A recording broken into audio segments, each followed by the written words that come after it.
Nenek moyangku seorang pelaut.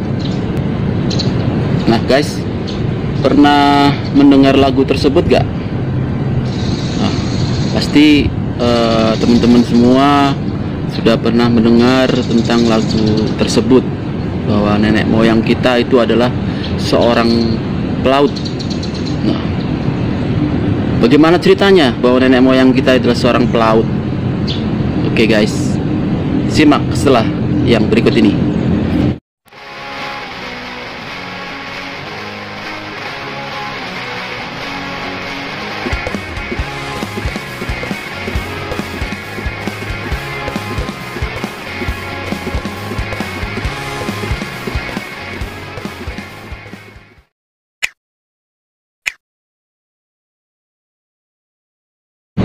Halo guys, pada zaman dulu kala nenek moyang kita adalah seorang pelaut.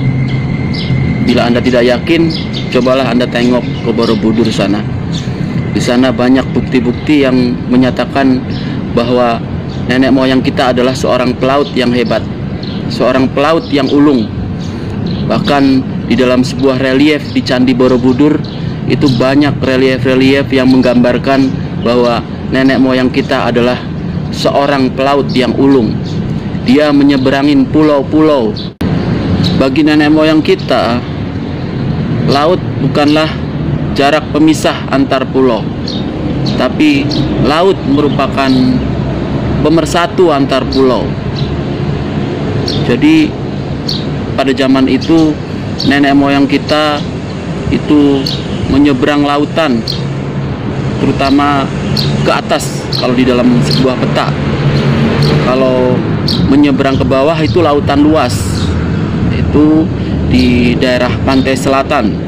Maka sekarang banyak muncul, ataupun pada zaman itu muncul mitos adanya Nyi Roro Kidul, karena laut yang bagian selatan itu adalah laut yang sulit untuk ditaklukkan oleh para nenek moyang kita ketika itu. Dan nenek moyang kita itu lebih mudah menaklukkan laut yang di bagian atas, ya. Dia menaklukkan laut dari Laut Jawa sampai terus dia menuju ke Kalimantan, Sumatera, menuju ke Sulawesi. Bahkan konon katanya nenek moyang kita itu sampai ke Thailand, sampai ke Vietnam. Itu adalah daerah Nusantara, yaitu daerah yang menjadi pemersatu antar pulau-pulau. Nah guys, apa itu Nusantara? Nusantara itu terbagi menjadi dua, yaitu Nusa dan Antara. Nusa itu artinya pulau, dan Antara itu antara. Jadi di antara pulau-pulau itu disebut dengan Nusantara. Ketika nenek moyang kita menjadi seorang pelaut, dia menjadi seorang pejuang yang ulung. Dia menjadi seorang pemberani menyeberangi lautan, dan di laut dia jaya. Dan ada moto atau slogan yang mengatakan Jales Veva Jaya Mahe, di lautlah kita berjaya. Nah, ketika zaman kerajaan Sriwijaya, Majapahit dan sebagainya, itu bangsa kita itu di Nusantara ini menjadi bangsa yang unggul, bahkan terkenal di beberapa wilayah Asia. Nah, ketika penjajah masuk ke Indonesia, itu akhirnya mengubah peta semuanya. Yang tadinya kita menjadi seorang pelaut, itu akhirnya kita digiring menuju daratan oleh para penjajah tersebut. Bukan saja digiring menuju ke daratan, tetapi bangsa kita digiring menuju ke gunung-gunung sehingga tidak mengenal lautan. Ketika Indonesia mulai merdeka tahun 45, itu mungkin sekitar 5 tahun kita masih berjuang melawan penjajah. Selama 5 tahun pula masih banyak goncangan di sana sini, masih banyak pemberontakan di sana sini. Jadi sekitar tahun 1950 lah kita mulai untuk berbenah. Dan tahun 1950-an itu kita mulai berbenah, dan Bung Karno ketika itu mengajak kita untuk kembali menjadi bangsa laut. Nah, ini yang perlu kita renungkan. Jadi selama berabad-abad, sekitar 3,5 abad lamanya kita dijajah oleh bangsa penjajah. Yang tadinya kita menjadi bangsa laut, digiring dan menjadi bangsa daratan, bukan bangsa lautan. Nah, Bung Karno ketika itu tahun 50-an mengajak kembali kepada rakyat untuk kembali menjadi bangsa laut. Bung Karno mengatakan bahwa barang siapa yang ingin mutiara, maka ia harus terjun ke dalam lautan yang dalam. Itu artinya apa? Bahwa ketika kita menginginkan sesuatu mutiara atau sesuatu yang berharga, maka kita harus berani menjadi bangsa laut. Kita harus berani terjun ke laut dan menuju ke laut yang dalam sehingga menemukan mutiara itu.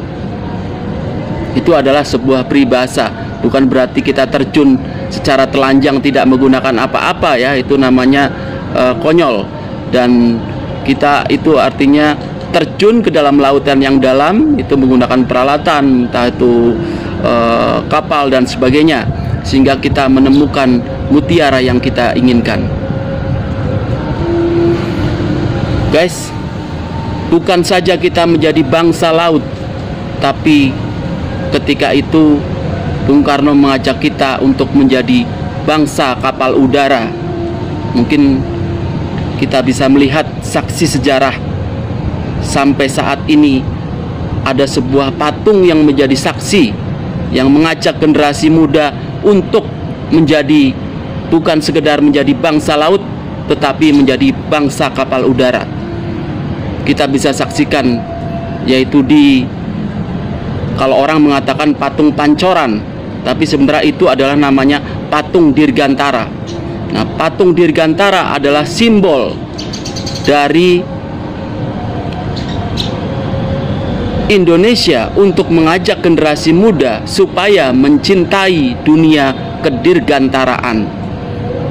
Ada peribahasa yang mengatakan bahwa kalau kita ingin menguasai daratan, itu harus menguasai lautan. Dan kalau kita ingin menguasai daratan dan lautan, itu kita harus menguasai udara. Dan kalau kita ingin menguasai ketiga-tiganya, ya kita harus menguasai antariksa. 2/3 dari wilayah Indonesia itu adalah lautan, dan 1/3-nya itu adalah daratan.